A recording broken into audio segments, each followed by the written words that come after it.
What we'll start off by doing is having each of the panelists introduce themselves and talk about your connection to agriculture and food. So why don't we start down there and then... Hi, my name is Gareth Fisher. I'm I guess could be considered a beginning rancher. My wife Maura and I are starting into the cattle business, in part with her family and in part working with a meat company.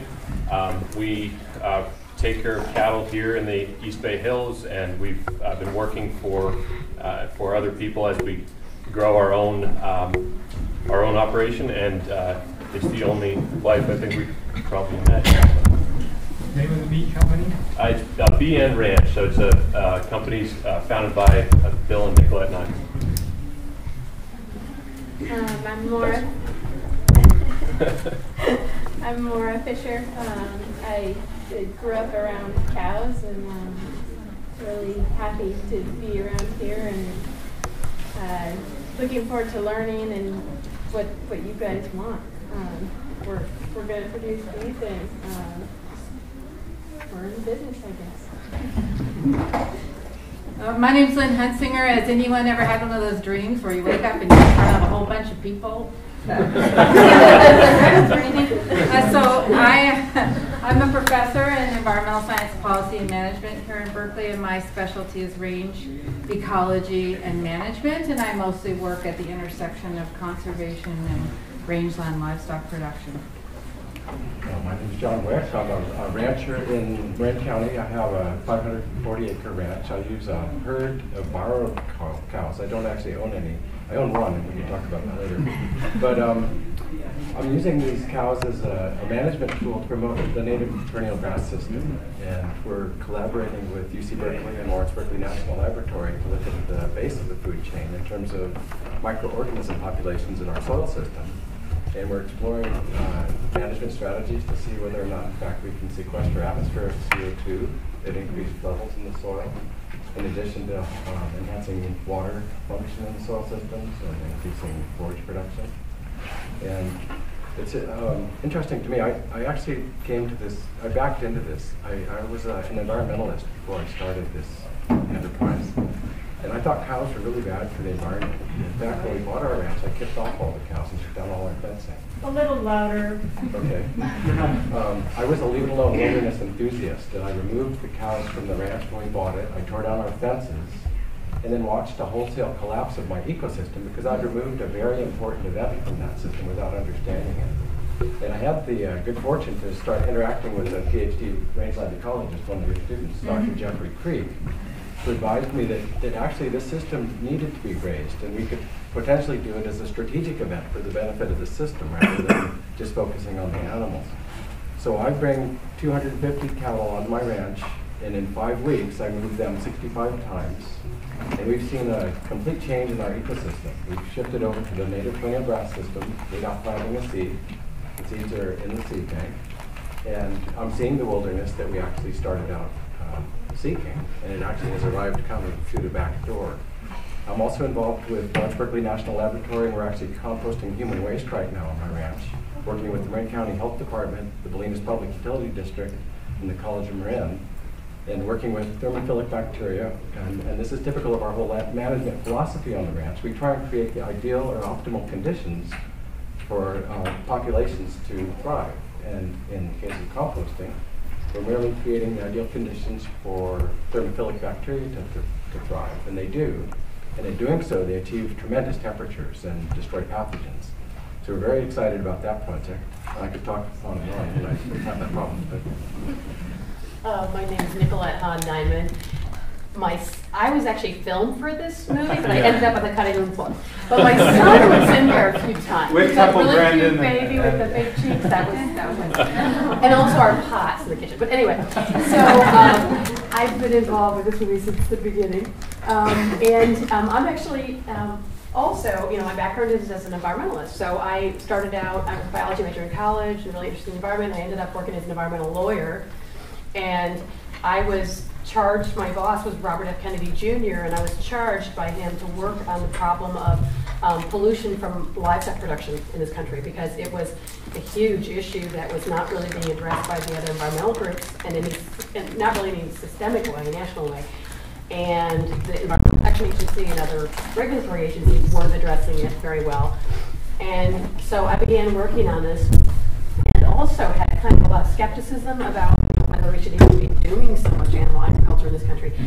And the more I learned, the more appreciative I became of traditional forms of agriculture and of grass-based animal agriculture. And the more I felt that was an essential part of a sustainable food system. And through the process of my work as an environmental lawyer, I ended up meeting Bill Niman. Now, at the time, my name was not Nicolette Hahn-Niman, it was Nicolette Hahn. And I ended up working actually very closely with the company Niman Ranch and the farmers, because we were in need of real-world models of good animal agriculture. And I was working in New York as an environmental lawyer, and we were literally very physically and mentally removed from what was actually happening on farms. But through the Niman Ranch farmers and others, we became much more connected to sort of true farming and good practices. And eventually I ended up marrying Bill Niman and moving 10 years ago to California. And to my surprise, I ended up becoming a rancher myself. This is especially unusual because I'm also a vegetarian. So this was a very unique series of events, making me one of the world's very few environmental lawyer vegetarian cattle ranchers. Bill's the founder of my husband is the founder of the company Niman Ranch, and spent his life building up that company. We know almost everybody that was in the movie is someone we've met or worked with over the years. But several years ago, he left the company Niman Ranch, and we began a new company called BN Ranch. We were with Gareth and Maura now, and what we do on our ranch, which is in Bolinas, is it's a totally grass-based ranch, and we raise heritage turkeys and totally grass-based cattle. And I'm just really excited to be part of this movement that is being depicted in this movie of sort of creating a new way of producing food for this country and for the world that is compatible with good environmental stewardship. My name's Novella Carpenter, and I'm just the moderator. And I'm going to try to keep these guys in line. But mostly, I want to open it up to the audience too, so to really get your guys' input. I'm like an urban farmer, so I was like, hey, what's it like to kill a turkey? So anyway, that's my deal. And I know I saw a couple of you guys squirm when we saw the chicken get killed. So I think it's something that is really, it evokes this response from people, and it's really intense. But then meanwhile, you're holding your chicken and then you're eating your chicken McNugget. It's kind of this crazy, that's America. But so I'm hoping we can talk about all that stuff. Yeah, why don't you kick off? Okay, cool. So I want to know who of you are vegetarians? How many people? Yeah. I think there's, it's just involving a little, obviously you're a vegetarian, but, there's so many people that are just blasé about eating meat. They just don't think about it. So I think vegetarians really push the envelope, and this movie really makes us consider those questions too. So, but I don't know. Should we just start let's ask you guys. Any questions? I'm going to talk about a few things. I went to a conference. No, wait. No. We're going to have one question, and then that's it. Okay, Yeah. I just contributed that. Now you can have hold-downs. The child can read early when they're 3. They don't, the alienation. You don't have a veterinarian to give fees to in order to have the thing operate. Is this a question? And I'd like to know what happens when it snows, or which I don't know if any of you is familiar with. What happens when it snows and the ground is covered with snow and it's grass-fed operation? Okay, good question. Because this is let me just lay this down, okay? This night, we have these fantastic people here that know way more than any of us would ever know about any of these things about meat. And so we're going to really ask questions about that. But that's a good question. Lynn, do you ever?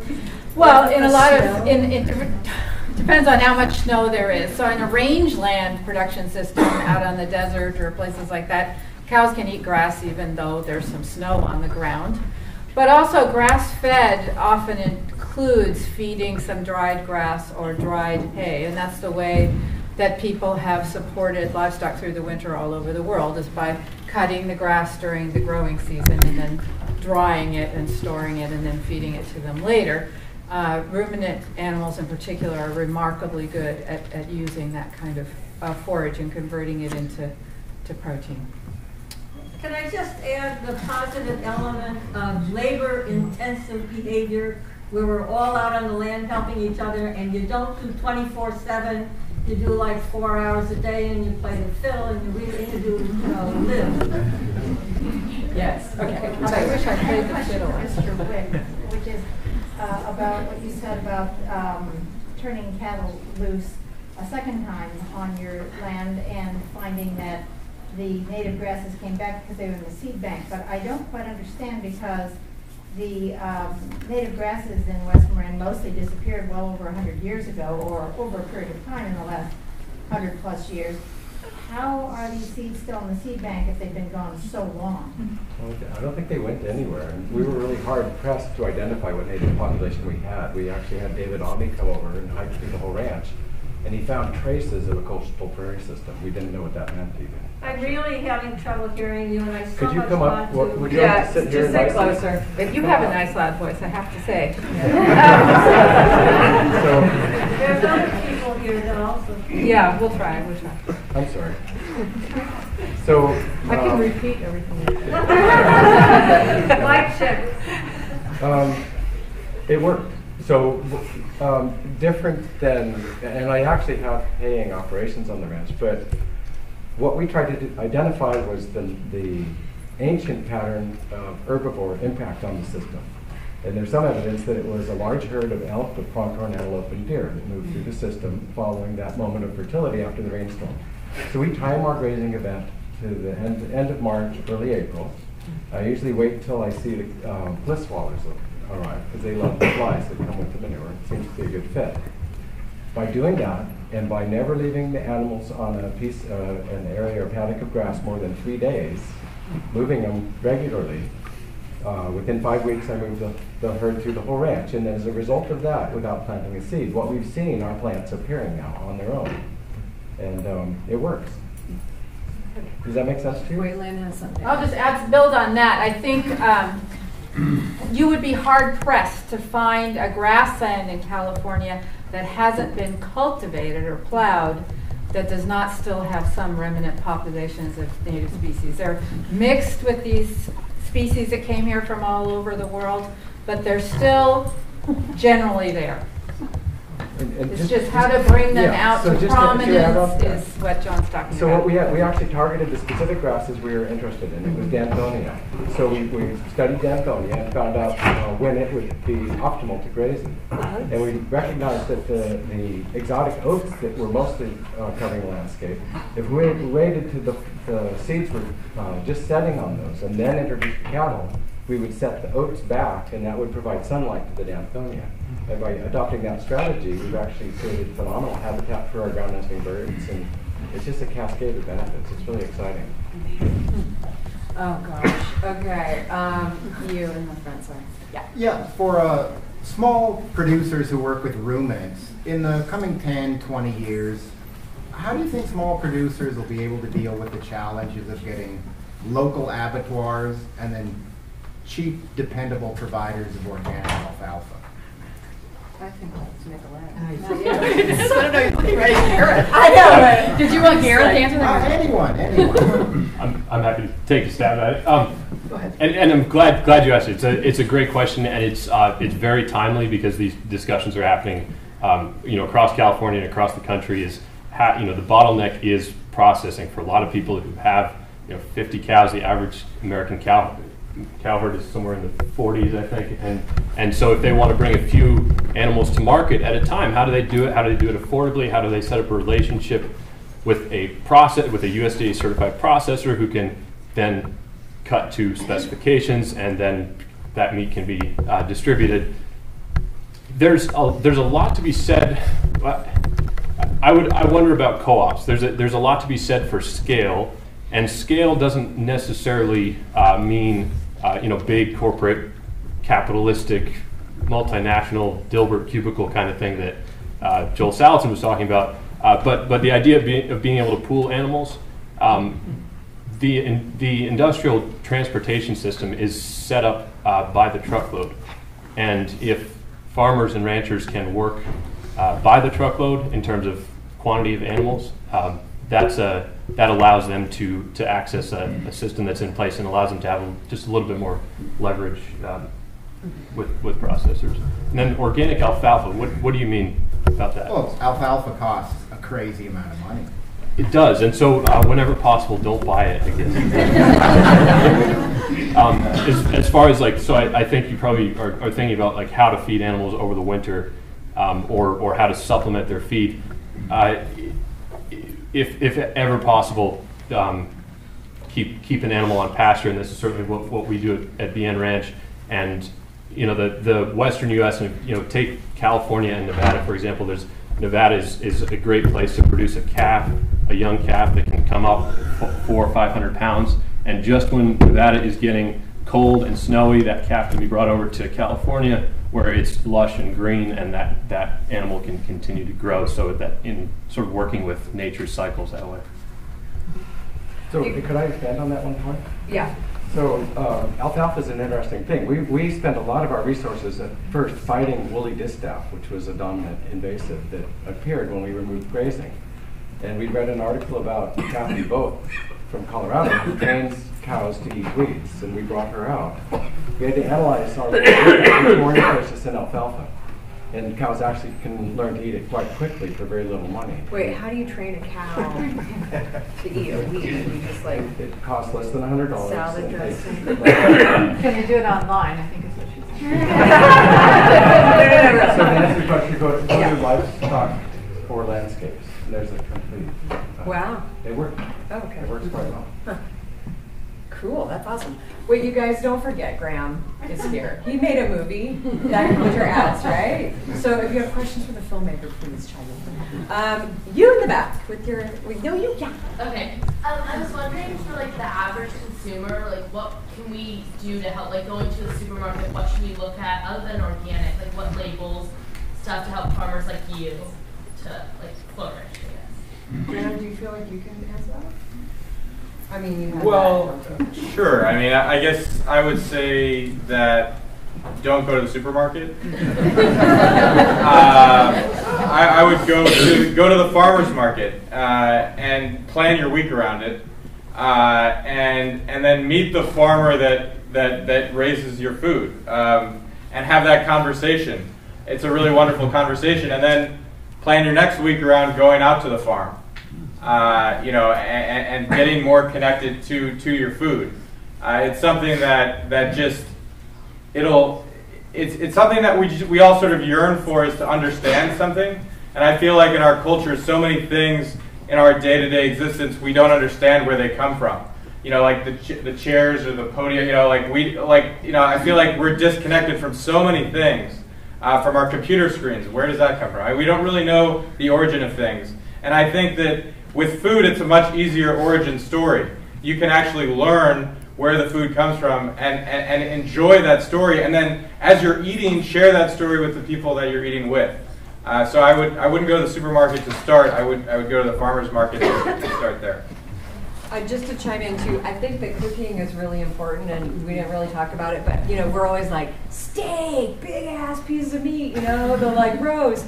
And if you raise animals, especially like me, like this poor scrapper farmer, there's no chicken carcass that's going to go to waste. It's going to get used to make chicken stock, and every little bit it gets used. So when you go to the farmer's market, even though it's expensive, try to buy the weird cuts or the whole animal, and then use all those parts too.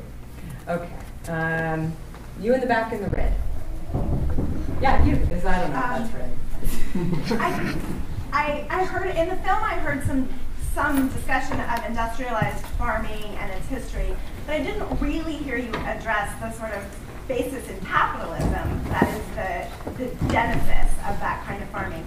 And I'm really just interested to hear Graham or any of the panelists talk about the potential pitfalls or your feelings about what I hear is a lot of ideas about how to make good, quote unquote, good farming financially sustainable, which still I'm concerned might be rooted in a very capitalist concept. And so it's not a specific question, more that I'm interested to hear any of the panelists sort of discuss that. Sorry if that's not. Capitalism and Yeah, I could tackle that. I guess so, I mean, first of all, I feel like we got into the current system of agriculture with the best of intentions. I feel like we got back from World War II and we saw that penicillin had cured a lot of people, and we said let's put it in the feed. And then we also said, well, let's move animals all, and there's some advantages and disadvantages to every system of agriculture. That's an important thing to always have on the table before you start any conversation, which is that by moving all the animals into one centralized location, you saved a lot of work, because then you don't have to go all around your land and feed various pigs or cows, or I mean, obviously cows you don't have to feed necessarily, but there are some advantages to that system. And then what we've discovered is that when we've concentrated all those animals in one place, there are also some disadvantages, which namely you don't get to experience when you're watching a film. But I'd say the largest disadvantage to conventional agriculture is probably the smell. If any of you have been to a large-scale farm, a conventional feedlot or whatever, the smell is incredibly overwhelming. And often people talk about the welfare of animals. I am concerned about the welfare of animals, but I'm more concerned about the welfare of farmers. I mean, farmers are walking, like Johnny Glosson and Chuck Wirtz, they're walking through those barns every day, and they have trouble breathing, their eyes are burning. It's like walking through a chicken barn is like like being stuck inside of a bleach bottle. It's very, it's not aromatically pleasant or aesthetically pleasant. And I believe I am sort of rambling on this one, so I'm gonna wrap it up. But yeah, I mean, I think in every generation you see a shift, and so our grandparents, I think, did what they thought was the best possible thing. Our great grandparents, the generations before, did what they thought was the best, and then there turned out to be some problems. So we're trying to come up with solutions to those problems. And inevitably, there's going to be problems with the solutions that we come up with. Isn't industrial farming working great for the people in charge of Purdue? Like, they're making money hand over fist. It's totally working out. Well, fabulous. in 2008, you had the price of oil go to $147 a barrel. You had Pilgrim's Pride, the largest producer of chicken, so a major corporation declared bankruptcy. You had Smithfield, the largest producer of pork, contract by 20%. So I think that you're seeing that these companies that seem to be inevitably powerful and successful are actually very much tied to the cost of energy.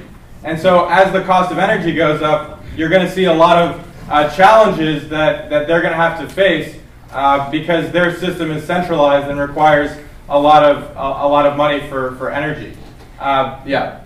I just wanted to say that I really appreciated the way the film didn't actually demonize any particular form and let you know these people who are maybe doing agriculture not the way we would most approve of, but see that they're real people with families and that want a better future for people and want to produce food for people. I mean, it gives you some sense of optimism because it means if we can find a way to make that a mode of production that they understand and that they can use to support their families, there's real hope that people will take it up. So I like that part of it. They talked about subsidizing, and it's very. I'm going to call on you. Right. So. No. Sorry, I'm going to look at you right now. So I had a question about that 286 million acres figure. And so I was interested in learning a little bit more about how the economy of that would work. So meat is, mass production is very inexpensive, and as a figure of, calories in our diet, it's very cheap to get, let's say a burger from McDonald's is $1. If we go to that more distributed kind of system, then we're looking at, much more expensive meat, like whatever you pay from Polypace, which is, I'm guessing, something they're at least 10 times more expensive, if not more. How would we be able to maintain that same kind of calorie density in our diet that we've grown accustomed to? Good or bad, I'm not making any kind of value judgment on that. But is that going to be compatible with our current, diet, essentially, to have the the distributed model of farming and still be able to pay the kind of prices that we can afford. I don't know if anybody can address that. There are so many issues that I think could be brought up in response to that, but may I? Yes, do. Okay, Yeah, so a few yeah. things. First of all, I think that I think that calculation is one of the few things in the movie that I really find wrong. Okay, but I mean, I think it's important to illustrate that one could raise the animals on grass-based agriculture basis. The reason I disagree with it is because it is so variable. The geography, the topography, the climate of the various different parts of our country, the far west is so different than Virginia. And so I don't think you can do that model of agriculture on much of the land that is part of that figure. But I don't disagree with the conclusion of that figure being that you could, in fact, raise the animal-based foods in this country on grass. I feel strongly you could. But I would say a few things in response to your question. One is that I think our diets, we are seeing through so many different vectors that our diets have to shift in this country. And so I don't think that we need to, I don't even think we should try to figure out how do we maintain our current diet and shift the agricultural system. I mean, we clearly have to shift our diet in this country. 2/3 of Americans are now overweight or obese. And there's so many other indicators of the health problems and other problems that are resulting. So I think that's just the premise of your question is I would disagree with that. I think we don't need to maintain the current, the makeup of our plate. Another thing is, I'll say one more thing and then I'll stop. And that is about, sort of about the cost. I've done a lot of writing in my book and elsewhere about the whole, the basis for the cheapness of our current food system. And there are many different ways. The film talked about it a little bit, but there are several other ways it didn't even address that we're subsidizing industrialized food production. And as an environmental lawyer, I can tell you one of the big ways we're subsidizing the industrial food system is that we are not enforcing our environmental laws against industrial food production. And in fact, it's ridiculous because the Clean Water Act actually includes concentrated animal feeding operations as a listed point source form of pollution. In other words, the Clean Water Act absolutely applies to concentrated animal feeding operations, but it's really never been enforced until very recently. It's just beginning to happen in this country. That's a huge subsidy to industrialized agriculture. That's just one example. I would argue there are about 8 different major subsidies. The use of antibiotics is another one, for example. We allow the continuous feeding of antibiotics in this country. We saw, in all of those concentrated animal operations, especially the poultry and the pig operations, they're continuously feeding antibiotics to both allow the extreme crowding and also to enhance growth because the animals grow a lot faster when they're fed antibiotics continually. That's not allowed in the entire European Union. They don't allow that practice. And it's just being, the American Medical Association, the CDC, everybody says that should not be allowed in the United States because it's incredibly dangerous for our healthcare system that we're wasting our antibiotics. We're making them ineffective by continually feeding them to animals. We're doing that to cheapen the food, okay? So there are all kinds of ways that we're making the food cheap in a way that we should never be doing it. So this whole equation of cost, the grocery store cost and all this, we have to think much bigger picture about it. Wow. But how can we, yeah, right on. Okay, yeah. But should I be calling on the phone and being like, hey, there's a feedlot in Colorado that stinks. What can we do? Because it's like, we are like individuals, how can we gotta go do our life and stuff, how can we change? Well, I think the question about, our own individual consumer behavior is I actually think we have 2 major roles. One is as consumers, and the other is as citizens. And this whole issue of antibiotics, that there's been a law introduced in the Congress, both in the House and the Senate, every single year for the last 10 years in a row. When Senator Kennedy was alive, he was a co-sponsor of it, to outlaw this practice of continual feeding of antibiotics. The drug industry, the meat industry, they always have successfully beaten it down, but it's been rising up every year. It's a little stronger. And that's one of those examples. It's not that hard. Maybe not you call, but somehow when you're in a context to express your opinion as a citizen, I think that's a law that every citizen should let their representative know. You should be supporting this. You need to be supporting this. This needs to be passed. This is like a no-brainer. You know, so, but I think, actually, I think consumer behavior is even more important. Yeah. I think that's the number one. And I would agree with what Graham said. Don't go to a supermarket if you absolutely can avoid it. Especially if you have meat. And following up on that, I mean, some email lists to be on, just to be aware of what's happening. Food Democracy Now! Is a wonderful group. Organic Consumers Association, the National Sustainable Agricultural Coalition, NSAC. If you get on those lists, also college students, the Real Food Challenge is awesome. They have just all kinds of really wonderful initiatives. So those organizations can constantly keep you informed as to what petitions you need to be signing, which Congress people you need to be calling, and what you can be doing as a citizen to further this local food movement. Okay, two more questions. You in the black. Me? Yeah. So my question is about the chicken slaughtering, which is certainly better than a huge processing plant. But I understand that Mary's chickens here locally, she does something where she gases them first so that the chickens are sort of only like in a fog, in a twilight state when they're. Does anyone have any thoughts on that? And is that actually more humane? And is that something that could be more widespread adopted? I know a little bit about usage. It's probably CO2, I imagine. I don't know for sure, but I mean, there's a lot of debate within the animal welfare community about whether or not that's a more humane method. So I wouldn't. It's not necessarily clearly better. Okay. I would also say, I think Gareth said this earlier. We obviously have sort of similar positions because we work for the same organization. But I would say I would not necessarily conclude that a larger operation is worse from an animal welfare standpoint. No, I'm just talking about the whole centralized processing and shipping the animal somewhere else, and all of the rather than doing it on farm or on a small. Yeah, I think that transport of animals is definitely a concern, and they should be transported as minimally as possible. But it actually turns out that many of the larger and more modern slaughterhouses are absolutely the best from an animal welfare standpoint. So I would not conclude that just without learning more about where you're buying from. I'm not saying anything about Mary's. I have no idea. I don't have any personal knowledge of that situation. So I'm not saying yes or no on that. But if it's an issue that really concerns you, it would be worthwhile to learn about, especially if you're at a farmer's market, ask about the slaughter processing and what they're doing. And that's, in other words, you cannot blanket statement good or bad on slaughter. I wasn't. I was just wondering if there were any advantages to that and why it's not used maybe more widespread, not more widespread. I don't know about it. Costs more money. Yeah, I imagine that. I can actually comment on it a little bit. Yeah. A bunch of us are actually from a company that sells sustainably and humanely raised meats, antibiotic-free, all that good stuff.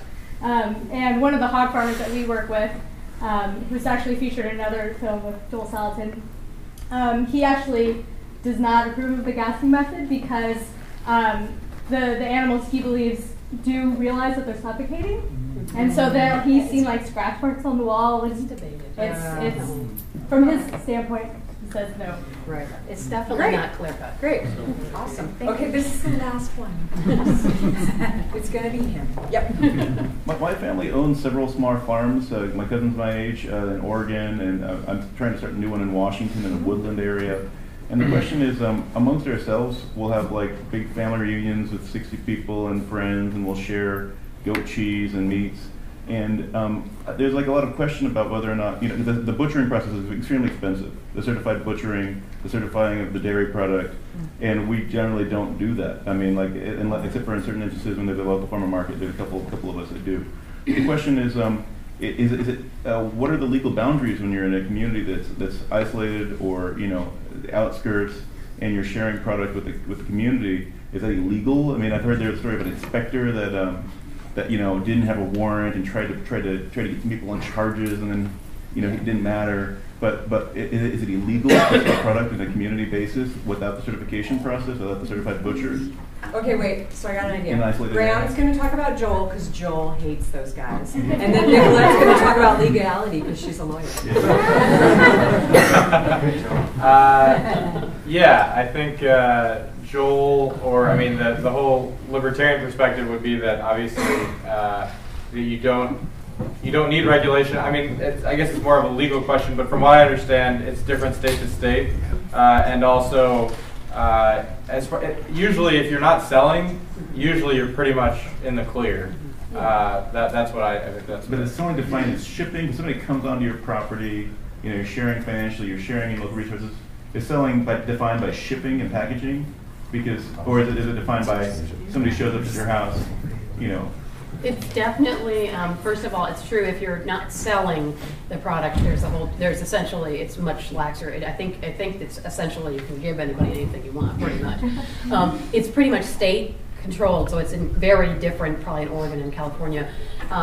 But also it changes when you cross state lines. So, it's a very localized question. In general, you do have to, if you're shipping something out of state or if you're selling it, you have to have a USDA inspected plant that handles it. I mean, that's kind of a broad answer, but that's the general rules. Well, thank you, Graham, for making that movie, and thanks all.